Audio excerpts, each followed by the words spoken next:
তো দেখুন আমার পেঁয়াজ ভাজা হয়ে গেছে। আমি এরকমই পেঁয়াজ ভাজি তেলে। আর এর মধ্যে আমি এখন মশলাটা দিয়ে দেবো। দেখুন এই আমি মিক্সচারে করা মশলা, এর মধ্যে আদা রসুন আর লঙ্কা এগুলো পেস্ট করা আছে মিক্সচারে। তো এটা আমি এখন দিয়ে দিলাম।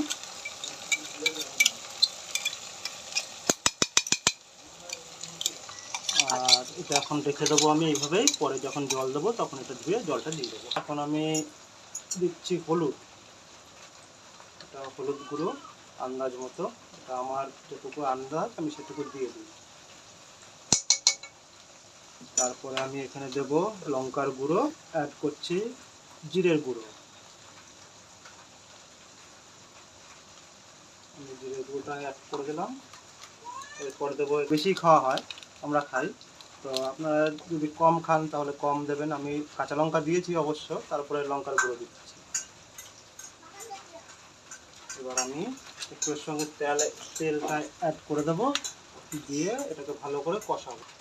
এটা ভিডিও হচ্ছে, তুই কিরকম কথা, আমি এটাকে ভালো করে কষিয়ে নেবো মশলাটাকে। আপনারা দেখতে থাকুন আমার রান্নাটা, আর লাইক কমেন্ট শেয়ার যেগুলো করবেন, তাতে আমার একটু ভালো লাগবে, একটু মোটিভেশন বাড়বে যে আমার রান্নাটা ভালো হয়, ওই জন্য লোকে দেখে ভিডিও ভালো হয়।